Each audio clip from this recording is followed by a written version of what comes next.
I was 32 when my parents reduced me to a single sentence in a glowing blue chat bubble. We think it's best you step away for now.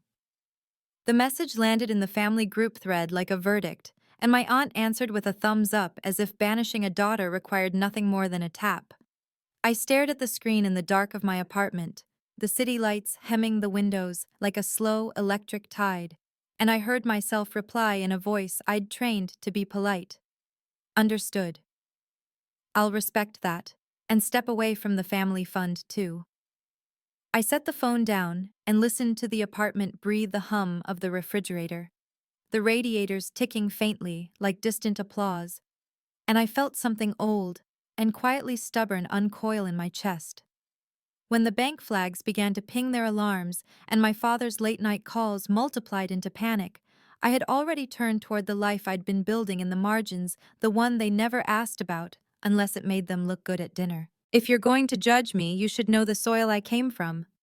I'm a Boston girl raised on spreadsheets and secrets, a daughter who learned the weight of a last name before I learned long division. My grandfather turned a war-scarred century into a tidy empire called Miller Financial, and my father burnished it with photographs of himself beside men who liked cameras more than honesty. My mother hosted the kind of dinners where pie, sealed deals, and compliments stuck to linen like grease. I was the child who loved numbers more than praise, who found comfort not in applause, but in balance, the way a ledger agrees with itself, the way a model holds even when the room is loud.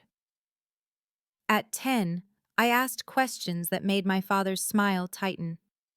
At 24, despite a diploma that said I had earned the right to lead, I was placed under a cousin who barely led his own calendar. I kept my head down, learned the choreography, let the men speak first, then speak as if you're thanking them for the opportunity. 8 years later, I could chart our clients' futures with a pencil and a hunch that had grown tender into skill. I outperformed quietly because I had learned that loud women get labeled before they get listened to. I built strategies that made the company shine while the speeches credited the Miller name, which conveniently existed in a frame with my father's face. And because survival requires both faith and insurance, I built something else thin at first, then muscular. I took meetings when everyone was at the lake house. I coded models on Saturdays while the family posted photos of yachts and sunsets with captions about gratitude. I wrote filed, notarized, and tucked away signatures that said my mind belonged to me. I did not flaunt, I documented. Families have freckles and fractures. Ours had bylaws. We kept a family fund the way churches keep a poor box, except ours was for second homes and bridge loans to sons who couldn't quite let go of adolescence. I put in more than anyone, not because I loved them more, but because I believed that the home I couldn't find at the table might be built with contributions. I believed that loyalty eventually makes a sound someone else can hear. The message that told me to step away proved me wrong. It wasn't just a demotion. It was a grammar lesson. In their sentence, I became an object moved, not moving. I wish I could tell you I cried. That would be cleaner. Instead, I felt a clarity so calm, it frightened me. I logged into the portal and watched numbers become motion, watched the past tense itself into a wire. The bank did what banks do, blinked, locked, verified. My father did what men who have never been told, no do called, texted called again, his voice thinning from anger to bewilderment, as the night wore the posture off him. The family chat erupted with cousins pretending they hadn't known, uncles confecting outrage, my mother sending soft guilt, wrapped in words like best and disappointed. I put the phone face down and made tea. I chewed a bite of stale biscotti and laughed because life, even in the middle of a fracture, will still offer you something ridiculous. It would be easy to tell this whole story as revenge, the click of a trap finally snapping back on the hands that set it. But it didn't feel like that. It felt like waking up. It felt like looking at the conference room where my slides had been presented without me and realizing I had mistaken access for belonging. It felt like remembering the way my father would translate my advice into English for clients, as if I were a foreign language he'd tolerated for too long. It felt like standing in the hallway outside a meeting I wasn't invited to, and understanding suddenly and without drama that respect is not earned by endurance, it is arranged by leverage. So I arranged it. I let the bank do its slow, impersonal dance. I let the phones storm. I put on a suit that didn't apologize for being tailored and set a meeting for Monday at 9. A meeting not in their mahogany paneled room with the portrait of my grandfather watching, but in my dining room where the light is honest and the chairs are all the same height. I laid out coffee and pastries because I am my mother's daughter, and hospitality is a language that does not stop being useful just because you change the conversation. I stacked copies of the contracts that prove what I created belongs to me. I set out the patents like polished stones. I rehearsed the sentences that had been catching in my throat for years. Short sentences, clean ones, the kind that even people who pretend not to hear can't misunderstand. By sunrise, the notifications had softened from rage into bargaining. I read none of them. I stood at the window and watched Boston bleed itself into day, the Charles shrugging on its color runners, appearing like clockwork against the embankment. I thought of the Sunday school proverb my grandfather liked to quote about talents buried and talents multiplied, and I wondered whether he would have recognized me in this version of our story. I wanted to believe he would, that he would have admired a granddaughter who understands that preservation is not worship, that sometimes loyalty to the family means refusing to let the family remain small. I wish I could tell you I wasn't afraid. I was. Not of losing money I had learned to make more, but of losing the myth that had kept me warm on cold nights, the myth that if you give enough, the people you love will eventually see you. I set the table anyway. I chose the seat at the head and promised myself I would not apologize for occupying it. When the doorbell finally rang and I saw them framed by my camera, father, uncles, aunt, cousin, the attorney, like a priest coming to bless a predictable funeral, I took one long breath and opened the door to the meeting where my life would fork.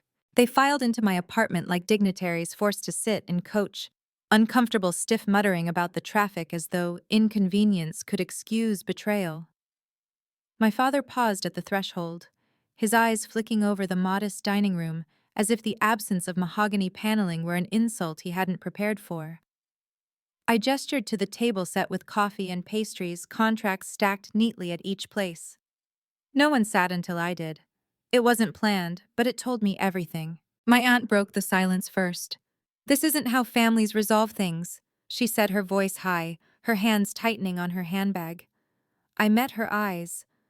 "No," I replied. "This is how families avoid resolving things, group messages that exile decisions made without conversation, signatures demanded without explanation.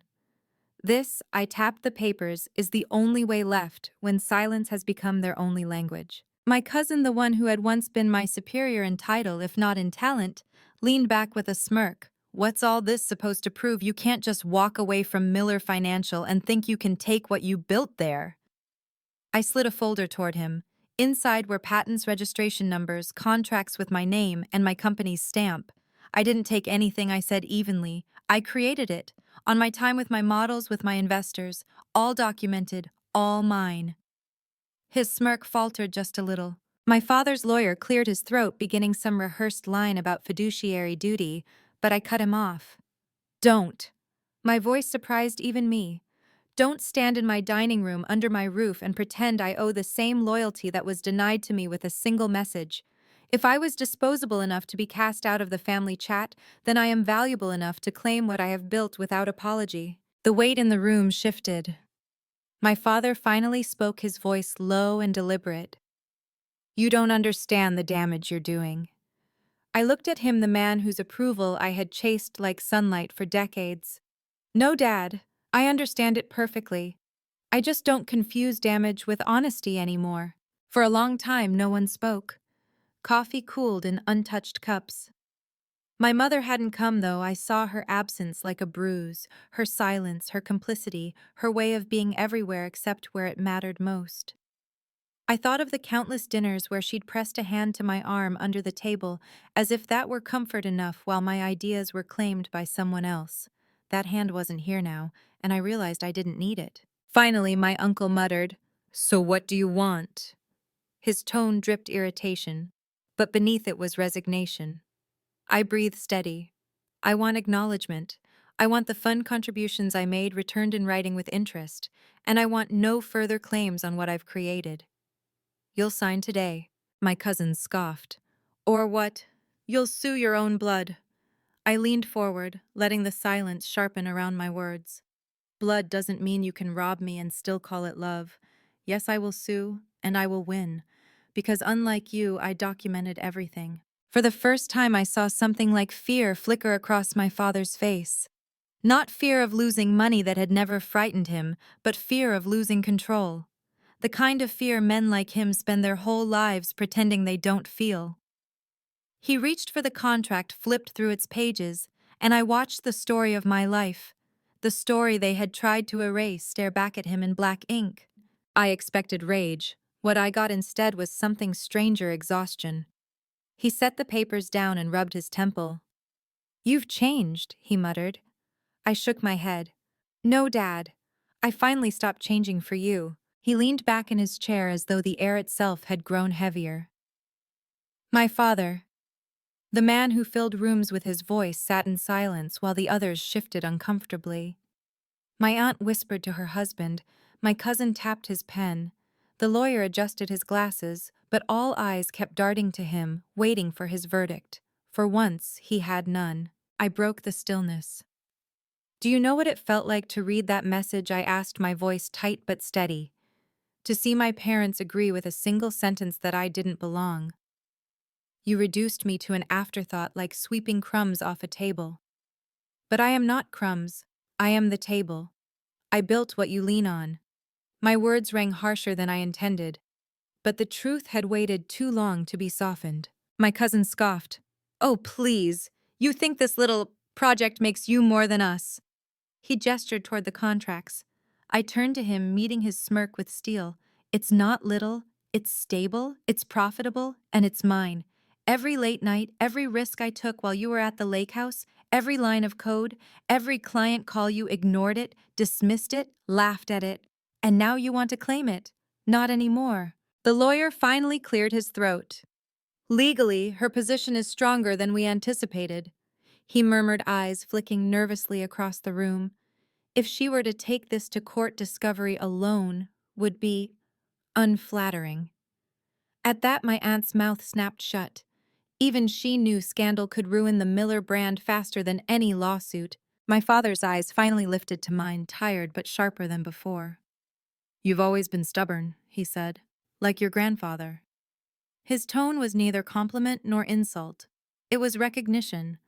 For the first time in years, he was speaking to me as an equal, not a child. I felt tears threaten, but I blinked them back. "Stubbornness kept me alive in this family," I answered. "And it built something none of you believed I could. You didn't just underestimate me, you erased me, but I came back with proof. And now you'll sign." A long pause stretched, punctuated only by the lawyer sliding the contracts closer to my father. My cousin muttered under his breath, but his hands shook. My aunt's glare flicked between us like lightning that couldn't find a tree to strike. Finally, my father picked up the pen. The sound of it scratching across paper was the quietest and loudest victory of my life. He signed once, twice, 3 times. Each stroke was a severing. He didn't look at me, but I watched his hand and felt years of dismissal burning away with every line of ink. When he set the pen down, no one moved. Then slowly, one by one, the others followed, reluctant, bitter, but bound by inevitability. When the last page was signed, I gathered the papers, stacked them neatly, and slid them into my folder. My hands didn't shake. My father finally spoke, voice low. "You've won." I stood. "No," I said softly. "I've earned." The words lingered in the room like smoke. No one reached for coffee. No one touched the pastries that had gone stale in the silence. My father leaned back, his face unreadable, while the rest of them sat as though they were waiting for someone to tell them how to feel.